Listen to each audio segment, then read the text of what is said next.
నమస్తే welcome to TV 999 news ముందుగా headlines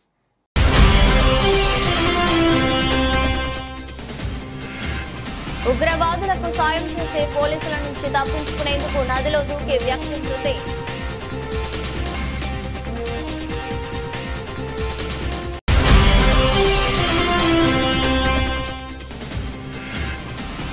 Trump సంచలన ప్రకటన విదేశీ సినిమాలపై 100% టారిఫ్లు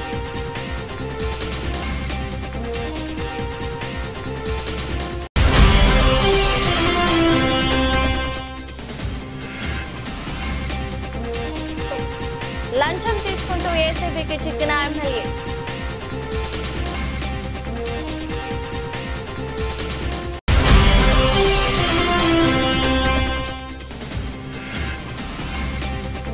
రైతులకు కౌలు రైతులకు గుడ్ న్యూస్ చెప్పిన ఏపీ ప్రభుత్వం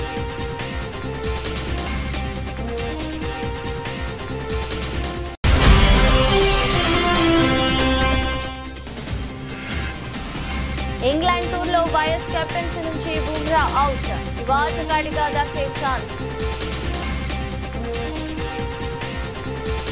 ఉగ్రవాదులకు సాయం చేసే పోలీసుల నుంచి తప్పించుకునేందుకు నదిలో దూకే వ్యక్తి మృతి జమ్మూ కాశ్మీర్ లో ఉగ్రవాదులకు సాయం చేస్తున్న వ్యక్తి పోలీసుల నుంచి తప్పించుకునే క్రమంలో ప్రాణాలు కోల్పోయాడు. ఈ ఘటన కుల్గాం జిల్లాలో చోటు చేసుకుంది. సదరు వ్యక్తి నదిలో దూకి ప్రాణాలు కోల్పోయాడు. తాజాగా అతడి మృతదేహాన్ని అధికారులు స్వాధీనం చేసుకున్నారు. కుల్గాం జిల్లాలో ఉగ్రవాదులకు 23 ఏళ్ల ఇంతియాజ్ అహ్మద్ సహకరించినట్లు పోలీసులు గుర్తించారు. దీంతో అతన్ని అదుపులోకి తీసుకుని విచారించగా నేరం అంగీకరించాడు. కుల్గాంలోని టాంగ్ మార్గ్లో ఉన్న అడవిలో నక్కిన టెర్రరిస్టులకు తాను ఆహారం ఆశ్రయంతో పాటు ఇతర సహాయం చేసినట్లు అంగీకరించాడు. అంతేకాదు ఉగ్రవాదులు ఉన్న ప్రాంతాన్ని చూపిస్తానంటూ పోలీసులను నమ్మించాడు. దీంతో పోలీసులు ఆర్మీ బలగాలు ఆదివారం ఉదయం ఇంతియాజ్ ను తీసుకుని అటవీ ప్రాంతం వైపు వెళ్లారు. ఈ క్రమంలో మార్గం మధ్యలో ఇంతియాజ్ పోలీసుల నుంచి తప్పించుకునేందుకు వేషా నదిలోకి దూకేశాడు. ఈ క్రమంలో నీటి ప్రవాహానికి కొట్టుకుపోయి ప్రాణాలు కోల్పోయాడు. కాన్పూర్ లో భారీ అగ్ని ప్రమాదం. ఒకే కుటుంబానికి చెందిన 5గురు సజీవ దహనం. ఉత్తరప్రదేశ్ లోని కాన్పూర్ లో భారీ అగ్ని ప్రమాదం జరిగింది. ఆదివారం రాత్రి కాన్పూర్ లోని చమన్గంజ్ ప్రాంతంలో ఉన్న ఓ 4 అంతస్తుల భవనంలో మంటలు చెలరేగాయి. దీంతో ఒకే కుటుంబానికి చెందిన 5గురు సజీవ దహనం అయ్యారు. బిల్డింగ్ లోని మొదటి అంతస్తులో ఫుట్వేర్ మ్యానుఫ్యాక్చరింగ్ యూనిట్ ఉన్నది. మిగిలిన 2 అంతస్తుల్లో కుటుంబం నివసిస్తుంది. ఆదివారం రాత్రి ప్రమాదవశాత్తు మంటలు చెలరేగాయి. సమాచారం అందుకున్న పోలీసులు అగ్నిమాపక సిబ్బంది ఘటనా స్థలానికి చేరుకున్నారు. 12 ఫైర్ ఇంజిన్లతో తీవ్రంగా శ్రమించి మంటలను అదుపు చేశారు. 3 అంతస్తుతో 2 మృతదేహాలు లభ్యమయ్యాయని ఏసీపీ తేజ్ బహదూర్ సింగ్ చెప్పారు. పిల్లల బెడ్రూమ్లు 4 అంతస్తులు ఉన్నాయని, సోమవారం తెల్లవారుజామున 3 గంటలకు ఏడీఆర్ఎఫ్ సిబ్బంది వారిని రక్షించారని తెలిపారు. తీవ్రంగా గాయపడిన వారిని చికిత్స కోసం దవాఖానకు తరలించామని చెప్పారు. అయితే పూర్తిగా కాలిపోవడంతో వారు కూడా మరణించారని చెప్పారు. మృతులను దానిష్, అతని భార్య నజ్మీ సాబాగా గుర్తించామన్నారు. అతని 3 పిల్లలు కూడా మరణించారని వెల్లడించారు. మంటలు పూర్తిగా అదుపులోకి వచ్చాయని, ఘటనపై కేసు నమోదు చేసి దర్యాప్తు చేస్తున్నామన్నారు.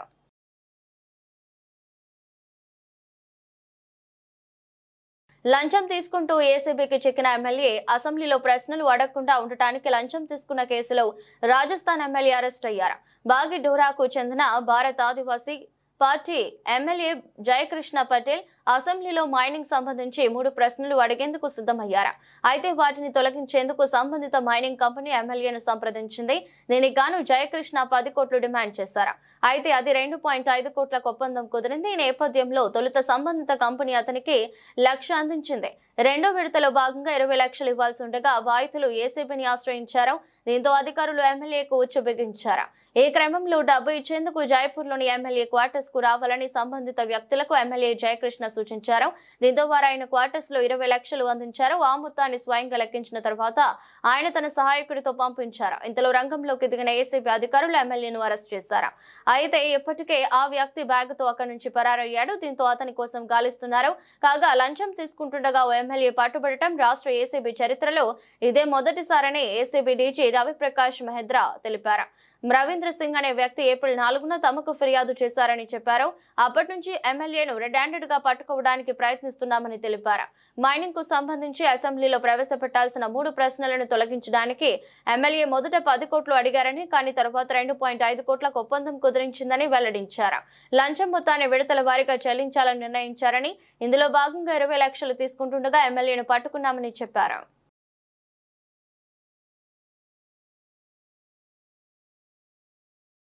ట్రంప్ సంచలన ప్రకటన. విదేశీ సినిమాలపై 100% టారిఫ్లు. అమెరికా అధ్యక్షుడు డొనాల్డ్ ట్రంప్ తన పాలనలో దూకుడు కొనసాగిస్తున్నారు.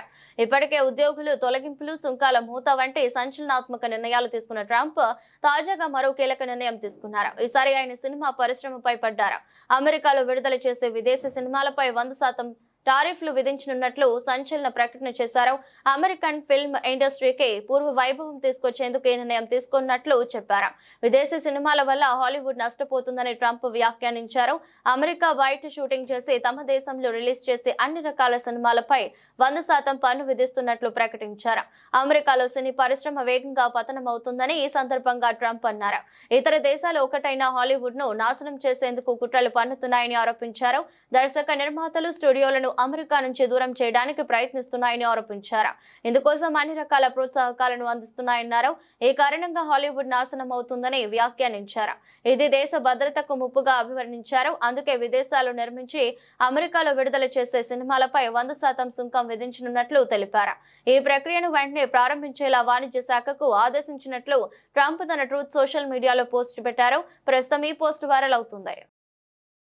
పహల్గామ్ ఉగ్రదాడి ఘటన తర్వాత జమ్మూ కాశ్మీర్లోని జైళ్లపై దాడి చేసేందుకు ఉగ్రవాదులు కుట్ర పన్నారని ఇంటెలిజెన్స్ వర్గాలు హెచ్చరించాయి. జైళ్లలో ఉన్న తమ లీడర్లను వినిపించేందుకు ప్లాన్ చేసినట్లు సమాచారం ఉందని తెలిపాయి. దీంతో జమ్మూలోని ఈ జైళ్లకు ఉన్నతాధికారులు భద్రతను పెంచారు. పహల్గామ్ ఉగ్రదాడికి సహకరించారని అనుమానంతో అదుపులోకి తీసుకున్న వారిని అధికారులు ఈ జైళ్లలోనే ఉంచారు. ఆర్మీ వెహికల్ పై దాడి చేసి కేసు నిందితులు నిసార్ ముష్తాక్ సహచరులు కూడా ఇదే జైళ్లలో ఉన్నారు. ఈ క్రమంలోనే జైళ్లపై ఉగ్రవాదులు దాడి చేసే అవకాశం ఉందని నిఘా వర్గాలు తెలిపాయి. ఈ నేపథ్యంలో జమ్మూ కాశ్మీర్ జైళ్ల భద్రతను పర్యవేక్షిస్తున్న సెంట్రల్ ఇండస్ట్రియల్ సెక్యూరిటీ ఫోర్స్ అప్రమత్తమైంది. జైళ్ల భద్రతపై సిఐఎస్ఎఫ్ డీజీ ఇటీవల శ్రీనగర్ లో ఉన్నత స్థాయి సమావేశం నిర్వహించారు. జైళ్ల వద్ద భద్రతను భారీగా పెంచాలని నిర్ణయించి ఆ మేరకు చర్యలు తీసుకున్నారు. హౌతీలకు నేతన్యాహు తీవ్ర హెచ్చరిక. టెల్ అవీవ్ లోని బెన్ గురియన్ విమానాశ్రయంపై క్షిపణి దాడికి పాల్పడిన హౌతీలకు ఇజ్రాయెల్ ప్రధాని బెంజమిన్ నెతన్యాహు తీవ్ర హెచ్చరికలు జారీ చేశారు. ఈ దాడికి ఒక్క బాంబు వేసి సరిపెట్టబోమని, తీవ్ర స్థాయిలో ప్రతీకార దాడులు చేస్తామని ఆయన స్పష్టం చేశారు. హౌతీలను ఉద్దేశిస్తూ మేము వారికి వ్యతిరేకంగా చర్యలు తీసుకుంటున్నాం, గతంలోనూ తీసుకున్నాం, భవిష్యత్తులోనూ తీసుకుంటాం. అమెరికాతో సమన్వయం చేసుకుంటూ మేము దీనిపై పని చేస్తున్నాం. ఇది ఒక్కసారి జరిగే చర్య కాదు, తీవ్రమైన దాడులు ఉంటాయని నెతన్యాహు ఒక వీడియో సందేశం విడుదల చేశారు. కాగా యోమెన్ నుంచి ప్రారంభించిన క్షిపణిని అడ్డగించేందుకు ప్రయత్నించామని, అయితే దాని శకలాలు బెన్ గురియన్ విమానాశ్రయం ప్రాంతంలో పడ్డాయని ఇజ్రాయెల్ డిఫెన్స్ ఫోర్సెస్ ఒక ప్రకటనలో తెలిపింది. ఈ ఘటనపై దర్యాప్తు చేస్తున్నట్లు వెల్లడించింది. హౌతీల క్షిపణి దాడితో బెన్ గురియన్ విమానాశ్రయంలో తీవ్ర గందరగోళం నెలకొంది. క్షిపణి దాడి జరిగిన ప్రాంతంలో భారీగా పొగలు కమ్ముకున్న దృశ్యాలు కనిపించాయి. రన్వేపై దాదాపు 25 మీటర్ల మేర భారీ గుంత ఏర్పడిందని అధికారులు తెలిపారు. టెర్మినల్ భవనంలోని ప్రయాణికులు భయాందోళనకు గురయ్యారు. అయితే భద్రతా కారణాల దృష్ట్యా air India, delta airlines, Lufthansa సహా పలు విదేశీ విమానయాన సంస్థలు టెల్ అవీవ్ కు తమ సర్వీసులను తాత్కాలికంగా నిలిపివేశాయి. ఆంధ్రప్రదేశ్లో కురుస్తున్న అకాల వర్షాలకు అన్నదాతలు తీవ్రంగా నష్టపోయారు. 2 రోజులుగా భారీ వర్షాలు కురుస్తుండటంతో చేతికి వచ్చిన పంట నీటి పాలైందని తీవ్ర ఆవేదన చెందుతున్నారు. పండ్ల తోటలకు తీవ్ర నష్టం వాటిల్లింది. దీనిపై మాజీ ముఖ్యమంత్రి వైసీపీ అధినేత వైఎస్ జగన్ స్పందించారు. ప్రభుత్వ నిర్లక్ష్యం వల్లే రైతులు నష్టపోయారని మండిపడ్డారు. వర్షాలపై ముందస్తు సమాచారం ఉన్నప్పటికీ ప్రభుత్వం సరైన చర్యలు చేపట్టలేదని, రైతులను గాలికి వదిలేసిందని విమర్శించారు. ధాన్యం సేకరించడంలో ప్రభుత్వం విఫలమైందని విమర్శించారు. ఖరీఫ్ లో వాతావరణం అనుకూలించక అంతంత మాత్రంగానే దిగుబడి రాక గిట్టుబాటు ధర లభించక రైతులు నష్టపోయారని, ఇప్పుడు చేతికి వచ్చిన పంట నీటి పాలవడంతో నష్టాలు కూరుకుపోయారని జగన్ ఆవేదన వ్యక్తం చేశారు. ఈ అంశంపై వైసీపీ నేతలతో జగన్ తాడేపల్లి నుంచి టెలికాన్ఫరెన్స్ నిర్వహించారు. పంట నష్టపోయిన రైతులను పరామర్శించాలని పార్టీ నేతలకు సూచించారు. పరిహారం కోసం ప్రభుత్వంపై ఒత్తిడి తీసుకురావాలని జగన్ నిర్ణయించారు. ఆంధ్రప్రదేశ్ ప్రభుత్వం రైతుల సంక్షేమం దిశగా మరో కీలక నిర్ణయం తీసుకుంది. రాష్ట్రంలో భూ యాజమాన్య హక్కు లేకున్నా ఇతరుల భూములను కౌలుకు తీసుకుని సేద్యం చేస్తున్న కౌలు రైతులకు కూడా ఆర్థిక భరోసా కల్పించాలని సంకల్పించింది. ఇప్పటికే అమలులో ఉన్న అన్నదాత సుఖీభవ పథకాన్ని కౌలు రైతులకు సైతం వర్తింపజేస్తున్నట్లు ప్రకటించింది. ఈ పథకం కింద అర్హులైన ప్రతి రైతు కుటుంబానికి 20,000 రూపాయలు ఆర్థిక సాయం అందించాలని నిర్ణయించింది. ఈ మొత్తాన్ని 3 విడతలుగా నేరుగా లబ్ధిదారుల బ్యాంకు ఖాతాల్లో జమ చేసేందుకు ప్రభుత్వం ఏర్పాట్లు ఏర్పాట్లు చేస్తుంది. కేంద్ర ప్రభుత్వం పీఎం కిసాన్ పథకం కింద అందించే 6,000తో కలిపి మొత్తం 20,000కు అందజేయనున్నారు. ఈ పథకం కింద అటవీ భూములపై హక్కు పత్రాలు కలిగిన రైతులను కూడా అర్హులుగా గుర్తించనున్నారు. ఈ పథకం అమలు కోసం క్షేత్రస్థాయిలో లబ్ధిదారుల గుర్తింపు ప్రక్రియను వేగవంతం చేయాలని ప్రభుత్వం అధికారులను ఆదేశించింది. వ్యవసాయ, ఉద్యాన, పట్టు పరిశ్రమ శాఖల సహాయకులు, తహసీల్దార్లు, మండల వ్యవసాయ అధికారులు తమ పరిధిలోని కౌలు రైతులు, ఆర్ఓఎఫ్ఆర్ రైతుల వివరాలను క్షుణ్ణంగా పరిశీలించి అర్హుల జాబితాలను సిద్ధం చేయాలని సూచించింది. ఇలా ధృవీకరించిన జాబితాలను మే 20వ తేదీలోగా అన్నదాత సుఖీభవ అధికారిక వెబ్సైట్ లో నమోదు చేయాలని స్పష్టం చేసింది. ఆర్టీసీ కార్మికులకు మంత్రి పొన్నం విజ్ఞప్తి. ఆర్టీసీ ఇప్పుడిప్పుడే కోలుకుంటున్నదని, సమస్యలు తగ్గుతున్నాయని, ఇలాంటి దశలో సమ్మె చేయవద్దని ఆర్టీసీ కార్మికులకు మంత్రి పొన్నం ప్రభాకర్ విజ్ఞప్తి చేశారు. ఆర్టీసీ సిబ్బంది సమ్మె చేస్తే ప్రజలు ఇబ్బందులు పడతారని చెప్పారు. సమస్యలను ఎప్పుడైనా ప్రభుత్వం దృష్టికి తీసుకురావచ్చని వినడానికి సీఎం తాను ఎప్పుడు సిద్ధంగా ఉంటామన్నారు. హైదరాబాద్ లోని మినిస్టర్స్ క్వార్టర్స్ లో ఆర్టీసీ సంఘాల నేతలు మంత్రిని కలిశారు. ఈ సందర్భంగా ఆర్టీసీ సమస్యలను ఆయన దృష్టికి తీసుకొచ్చారు. అనంతరం మంత్రి మాట్లాడుతూ ఆర్టీసీ సమస్యలపై ఆర్టీసీ సంక్షేమం కోరే ఎవరైనా నేడు రేపు ఎప్పుడైనా కలిసి సమస్యలు చెప్పవచ్చని, తాను ఎప్పుడూ అందుబాటులోనే ఉంటానన్నారు. ఆర్టీసీ సమస్యలు వినడానికి ముఖ్యమంత్రి కార్యాలయం తలుపులు కూడా ఎప్పుడు తెరిచి ఉంటాయని చెప్పారు. ఆర్టీసీ పరిరక్షణ, కార్మికుల సంక్షేమం, ప్రయాణికుల సౌకర్యం ఈ మూడింటికి ప్రభుత్వం ప్రాధాన్యం ఇస్తుందని చెప్పారు. సంస్థ ఇప్పుడిప్పుడే కోలుకుంటున్నదని, సమస్యలు తొలగుతున్నాయి, సమ్మె చేయవద్దని ఆర్టీసీ కార్మికులకు విజ్ఞప్తి చేస్తున్నా. మీ సమస్యలను ముఖ్యమంత్రి దృష్టికి తీసుకుపోయి వాటి పరిష్కారానికి చొరవ తీసుకుంటా. ఆర్టీసీకి 16 నెలలుగా ఎన్నో మంచి కార్యక్రమాలు చేశాం. ఒకటైనా ఇబ్బంది పెట్టామా? ఆర్టీసీ సమ్మె చేస్తే ప్రజలు ఇబ్బందులు పడతారని మంత్రి అన్నారు. తిరుపతి శ్రీ తాతయ్యగుంట గంగమ్మ జాతరకు టీటీడీ చైర్మన్ బిఆర్ నాయుడును ఆహ్వానిస్తూ ఆలయ అర్చకులు ఈవో ఆహ్వాన పత్రికను తీర్థ ప్రసాదాలను అందజేశారు. మంగళవారం నుంచి ఈ నెల 13వ తేదీ వరకు తిరుపతిలో తాతయ్యగుంట గంగమ్మ జాతర వైభవంగా జరగనుంది. టీటీడీ తరఫున గంగమ్మకు చైర్మన్ బిఆర్ నాయుడు పట్టు వస్త్రాలు సమర్పించనున్నారు.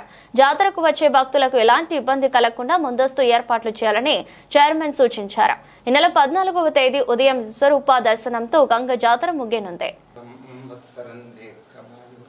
ఆయురారోగ్య అష్టైశ్వర్యాభివృద్ధిరస్తు.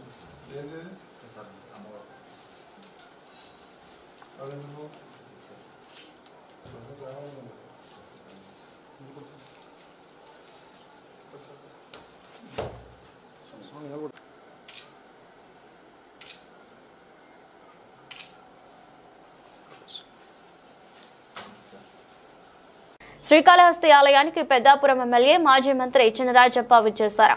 ఆయనకు స్థానిక టీడీపీ నాయకులు ప్రకాష్ నాయుడు, పొన్నారావు తదితరుల ఆధ్వర్యంలో స్వాగతం పలికారు.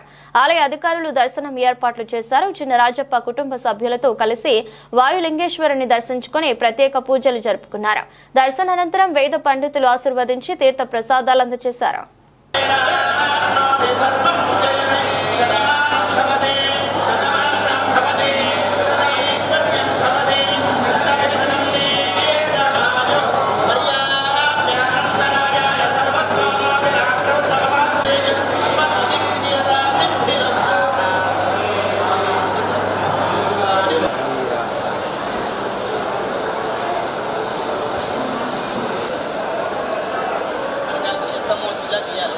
శ్రీకాళహస్తి ఆలయానికి తరలివచ్చే భక్తులు ఎండ వేడిమికి తాళలేక అల్లాడిపోతున్నారు. ప్రధానంగా రాహుకేతు పూజలు నిర్వహించుకునే భక్తులు ఉక్కపోతకు గురవుతూ అవస్థలు పడుతున్నారు. ఆలయంలోనే 500 రూపాయల రాహుకేతు పూజా మండపంలో ప్రస్తుతం ఏసీలు సక్రమంగా పనిచేయడం లేదు. ప్రశాంతంగా పూజ చేసుకోవాల్సిన మండపంలో ఎండ వేడిమితో చెమటలు కారుతుంటే భక్తులు అవస్థలు పడుతున్నారు. ఏసీలను మరమ్మతులు చేసినా ఫలితం కనిపించడం లేదు. పాత ఏసీల స్థానంలో కొత్త ఏసీలు ఏర్పాటు చేయాల్సింది. ఆలయానికి నిధులకు కొరత లేకున్నా భక్తులకు సదుపాయాలు కల్పించడంపై తగిన శ్రద్ధ కనపడడం లేదని, మరోవైపు ఆలయ క్యూ లైన్ లో భక్తులు అధిక సమయం వేచి ఉండాల్సి వస్తుంది. పాతాళ వినాయకుడి నుంచి మహాద్వారం వరకు క్యూ లైన్ లో భక్తులు ఎర్రటి ఎండలోనూ నిలబడాల్సి వస్తుంది. భక్తుల అవస్థలు వర్ణాతీతంగా ఉన్నాయి. ప్రధానంగా చిన్నారులు, వృద్ధులు, మహిళల పరిస్థితి మరీ దారుణంగా ఉంది. మాస్టర్ ప్లాన్ అమలు చేసి క్యూ లైన్ లో భక్తులు కనీసం కూర్చునే సౌకర్యం కల్పించలేకపోతే భక్తులకు ఇబ్బందులు తప్పేట్లు లేదు. ఇప్పటికైనా పాలకులు, దేవస్థానం అధికారులు సంయుక్తంగా స్పందించి భక్తుల సదుపాయాలు కల్పనపై దృష్టి సారించాల్సి ఉంది.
తిరుపతి రూరల్ మండలం గాంధీపురం పంచాయతీలో over head tank pump house పునరుద్ధరణ పనులు పూర్తి కావడంతో సోమవారం చంద్రగిరి ఎమ్మెల్యే పులివర్తి నాని జిల్లా కలెక్టర్ వెంకటేశ్వర్ తో కలిసి ప్రారంభించారు. గత కొద్ది సంవత్సరాలుగా నీటి సమస్యలు సతమతం అవుతున్న గాంధీపురం ప్రజలకు ఇచ్చిన హామీని ఎమ్మెల్యే పులివర్తి నాని నిలబెట్టుకున్నారు. ఈ వాటర్ ట్యాంక్ ద్వారా 6 గ్రామ పంచాయతీలకు తాగునీరు సరఫరా చేయనున్నారు. 2 లక్షల లీటర్ల వాటర్ ట్యాంక్ ను మరమ్మతులు చేసి ఉపయోగంలోకి తీసుకువచ్చారు. ఈ సందర్భంగా కలెక్టర్ వెంకటేశ్వర్ మాట్లాడుతూ వేసవిలో నీటి సమస్య తలెత్తకుండా తిరుపతి రూరల్ మండలం పరిధిలోని శ్రీనివాసపురం, పద్మావతిపురం, ఓటేరు, వేదాంతపురం, గాంధీపురం, ఆవిలాల పంచాయతీలకు ఈ వాటర్ ట్యాంక్ ద్వారా నీరు సరఫరా చేయనున్నట్లు తెలిపారు. ఎమ్మెల్యే పులివర్తి నాని మాట్లాడుతూ గత వైసీపీ నాయకులు ప్రజా సమస్యలను పట్టించుకోకుండా సొంత ప్రయోజనాలు ధనార్జనే ధ్యేయంగా పనిచేశారని ఆరోపించారు. పంచాయతీలకు వచ్చిన నిధులను కూడా వైసీపీ నాయకులు పక్కదారి పట్టించారని విమర్శించారు. కార్యక్రమంలో Tirupati RDO Rammohan, ZP CEO Ravikumar Naidu, DPO Sushila Devi, RWS అధికారి విజయ్ కుమార్, ఎంపీడీఓ రామచంద్ర, పంచాయతీ ప్రతినిధులు, కూటమి ప్రభుత్వం నాయకులు, కార్యకర్తలు పాల్గొన్నారు.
ఎంపీడీ గారు రండి, మీరు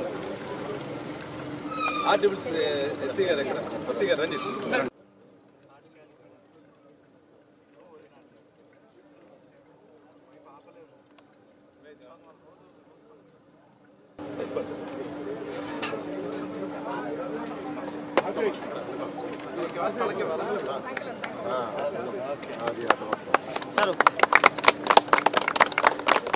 రాష్ట్ర ముఖ్యమంత్రి వర్యులు నారా చంద్రబాబు నాయుడు గారి జన్మదినం సందర్భంగా టీడీపీ నాయకులు దేవరకొండ సీను ఆధ్వర్యంలో ఏప్రిల్ 20వ తేదీ జరిగిన షటిల్ టోర్నమెంట్ విజేతలకు ఆదివారం రాత్రి పట్నంలోని సెల్ఫీ పాయింట్ వద్ద ఏర్పాటు చేసిన షటిల్ టోర్నమెంట్ విజేతలకు గౌరవ కావలి శాసనసభ్యులు కావ్య కృష్ణారెడ్డి చేతుల మీదుగా బహుమతులు ప్రదానం చేశారు.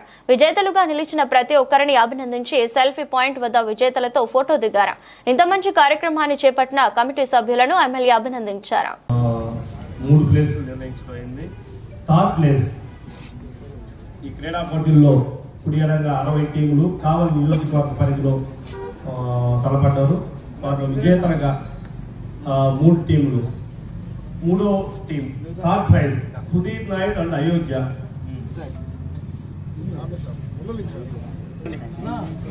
సార్ 20వ తేదీ ఈ ఆంధ్రప్రదేశ్ రాష్ట్ర ముఖ్యమంత్రి వర్యులు నారా చంద్రబాబు నాయుడు గారి జన్మదిన సందర్భంగా ఈ కావలి నియోజకవర్గ పరిధిలో ఒక షటిల్ టోర్నమెంట్ క్రీడాకారులకు ఒక మంచి రాష్ట్ర అభివృద్ధి ప్రదాత, ఈ రాష్ట్రాన్ని రామరాజ్యంగా నడుస్తున్నటువంటి శ్రీ నారా చంద్రబాబు నాయుడు గారి పుట్టినరోజు సందర్భంగా సోదరుడు దేవరకొండ సీను వారి మిత్రబృందం అంతా కూడా కావలిలో ఒక టోర్నమెంట్ నిర్వహించాలి, చంద్రబాబు నాయుడు గారి పుట్టినరోజున బహుమతి ప్రదానం అందించాలి, అందరిలో కూడా క్రీడా స్ఫూర్తిని పెంచాలి, అందరూ కూడా స్పోర్టివ్గా బాబు గారిని చూసి స్పోర్టివ్గా ఎలా నడవాలో నేర్చుకునే విధంగా ఈరోజు ఈ టోర్నమెంట్ నిర్వహిస్తున్నాం. ఈ ప్రధాన బహుమతులన్నింటినీ కూడా అందించాలన్నప్పుడు నాకు మ్యారేజ్ ఉన్న కారణాన్ని అటెండ్ కాలేకపోయాను. నాటి నుంచి నేటి వరకు కూడా వారు చంద్రబాబు పుట్టినరోజు సందర్భంగా పొందేటువంటి బహుమతిని ఒక మంచి అకేషన్లో తీసుకోవాలని వారు కోరటం, ఈ రోజున జాతీయ జెండా నీడన అందరం తలెత్తుకునేటట్టు ఆ జెండా మూగోళ్ళ జెండా నీడన బతుకుతున్నాం అనేటువంటి ధైర్యం ఇచ్చేటువంటి సందర్భంలో సహనానికి ఓర్పుకి నాంది పలికే ప్రాంతం ఈ సెల్ఫీ పాయింట్. ఇక్కడ ఉన్నటువంటి మూర్తులందరినీ సందర్శించినప్పుడు ఎన్నో భావాలు, ఎన్నో త్యాగాలు, ఎన్నో అనుభూతులు కలగలిపిన ప్రాంతం. ఇక్కడికి వస్తే మనందరికీ ఒక స్ఫూర్తిని ఇస్తుంది. ఎంతోమంది వాళ్ళ ప్రాణ త్యాగాలు చేసిన ఫలితంగా ఈ జాతీయ జెండా మనకు వచ్చింది. ఈ కావలిని అభివృద్ధి చేసినటువంటి ఎమ్మెల్యేలు అందరూ ఇక్కడ ఉన్నారు. ఓవైపు అమెరికా అధ్యక్షుడు డొనాల్డ్ ట్రంప్ ప్రతీకార సుంకాలు, మరోవైపు భారత్ పాకిస్తాన్ మధ్య ఉద్రిక్తతలు మదుపరులను అమ్మకాలు కొనుగోళ్ల విషయంలో ఊగిసలాటకు గురిచేస్తున్నాయి. అయినప్పటికీ మెజారిటీ ఇన్వెస్టర్లు పెట్టుబడుల దిశగానే కదులుతున్నారు. దీంతో అంతకు ముందు వారం ముగింపుతో చూస్తే గత వారం బాంబే స్టాక్ ఎక్స్చేంజ్ ప్రధాన సూచీ సెన్సెక్స్ 1289.46 పాయింట్లు పెరిగి 80,501.99 వద్ద స్థిరపడి నేషనల్ స్టాక్ ఎక్స్చేంజ్ సూచీ నిఫ్టీ 307.35 పాయింట్లు అందిపుచ్చుకుని 24,346.70 దగ్గర ముగిస్తుంది. ఇక ఈ వారం విషయానికి వస్తే భారత్ పాక్ అంశాలు, జనవరి మార్చి త్రైమాసికానికి గాను ప్రభుత్వ ప్రైవేట్ రంగ సంస్థలు విడుదల చేసే ఆర్థిక ఫలితాలపై సూచీల కదలికలు అధికంగా ఆధారపడి ఉండనున్నాయి. అలాగే రాబోయే జీడీపీ గణాంకాలు, అమెరికా చైనా మధ్య ట్రేడ్ వార్ పరిణామాలు మార్కెట్ కదలికలకు కీలకమే. కాగా ఎప్పట్లాగే డాలర్తో పోల్చితే రూపాయి మారకం విలువ, గ్లోబల్ స్టాక్ మార్కెట్ల తిరుతెన్నులు, విదేశీ సంస్థాగత మదుపరుల పెట్టుబడులు, ముడి చమురు ధరలు, అంతర్జాతీయ పరిణామాలు దేశీయ మార్కెట్లను ప్రభావితం చేస్తాయి. అమ్మకాల ఒత్తిడి కనిపిస్తే నిఫ్టీకి 23,900 పాయింట్ల స్థాయి కీలకమైనదనుకోవచ్చు. దీనికి దిగువన ముగిస్తే 23,600 పాయింట్ల స్థాయిని మద్దతుగా చెప్పుకోవచ్చని అత్యధిక నిపుణుల మాట. అయితే సూచీలు పరుగందుకుంటే ఈ వారం నిఫ్టీ 24,600, 24,800 స్థాయికి వెళ్లవచ్చని కూడా చెబుతున్నారు. టీమిండియా ప్రధాన pace bowler vice captain Jasprit బుమ్రాకు ఇంగ్లాండ్తో జరగబోయే టెస్ట్ సిరీస్లో నాయకత్వ బాధ్యతలు దక్కే అవకాశాలు కనిపించడం లేదు. పనిభారం నిర్వహణలో భాగంగా అతడు సిరీస్లోని మొత్తం 5 టెస్టులను ఆడే అవకాశం లేకపోవడమే దీనికి ప్రధాన కారణంగా తెలుస్తోంది. ఈ మేరకు బీసీసీఐ వర్గాలు వెల్లడించినట్ల సమాచారం. జూన్ నెలాఖరు నుంచి ప్రారంభం కానున్న 5 టెస్టుల సిరీస్లో అన్ని మ్యాచ్లలోనూ అందుబాటులో ఉండే జట్టును నడిపించగల ఆటగాడికే వైస్ కెప్టెన్సీ ఇవ్వాలని సెలక్షన్ కమిటీ భావిస్తున్నట్లు తెలుస్తోంది. సిరీస్లోని 5 టెస్టుల్లోనూ ఆడగల ఆటగాడికే వైస్ కెప్టెన్సీ ఇవ్వాలనుకుంటున్నాం. బుమ్రా అన్ని మ్యాచ్లు ఆడకపోవచ్చు కాబట్టి ప్రతి మ్యాచ్ కు వేరు వైస్ కెప్టెన్లను నియమించడం సరికాదు. కెప్టెన్ తో పాటు వైస్ కెప్టెన్ కూడా స్థిరంగా ఉండి అన్ని మ్యాచ్లు ఆడటం మంచిదని ఆ వర్గాలు పేర్కొన్నాయి.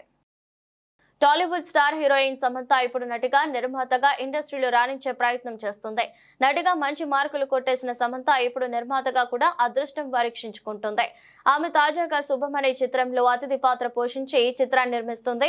సినిమా బండి ఫేమ్ ప్రవీణ్ కండ్రెగుల సినిమాకి దర్శకత్వం వహించారు. మే 9న ఈ హారర్ కామెడీ చిత్రం ప్రేక్షకుల ముందుకు రాబోతుంది. అయితే తన హోమ్ బ్యానర్ నుంచి రాబోతున్న ఫస్ట్ మూవీ కావడంతో సమంత కూడా చాలా యాక్టివ్ గా ప్రమోషనల్ కార్యక్రమాలలో పాల్గొంటుంది. ఆదివారం సాయంత్రం శుభం సినిమా ప్రీ రిలీజ్ ఈవెంట్ ను వైజాగ్ లో గ్రాండ్ గా నిర్వహించారు. సమంతతో సహా నటీనటులు ఈ కార్యక్రమంలో సందడి చేశారు. ఈ సందర్భంగా శామ్ మాట్లాడుతూ వైజాగ్ లో ఈవెంట్స్ జరుపుకున్న తన సినిమాలన్నీ మంచి విజయం సాధించాయని, ఇది కూడా విజయం సాధిస్తుందని ఆశాభావం వ్యక్తం చేసింది. మూవీ చూశాక అందరూ కూడా చిరునవ్వుతోనే బయటకు వస్తారని పేర్కొంది. ప్రమోషనల్ కంటెంట్ చూసి హారర్ కామెడీ అని అనిపిస్తుంది, కానీ ఇది వేరే సినిమా అంటూ పేర్కొంది. నేను నటించిన మజిలీ, ఓ బేబీ, రంగస్థలం సినిమా ఈవెంట్స్ ఇక్కడ జరిగాయి. ఇక్కడికి వస్తే సినిమా బ్లాక్ బస్టర్ అవుతుందని సమంత అన్నారు. వార్తలు ముగించే ముందు మరోసారి హెడ్లైన్స్.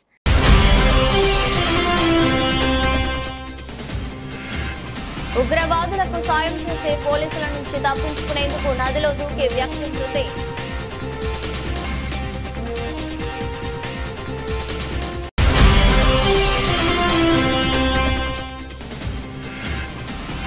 ట్రంప్ సంచలన ప్రకటన, విదేశీ సినిమాలపై 100% టారిఫ్లు.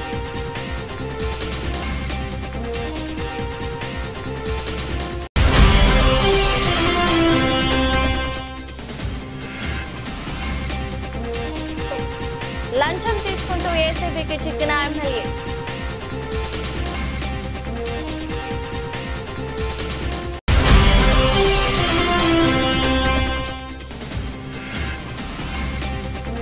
రైతులకు, కౌలు రైతులకు గుడ్ న్యూస్ చెప్పిన ఏపీ ప్రభుత్వం.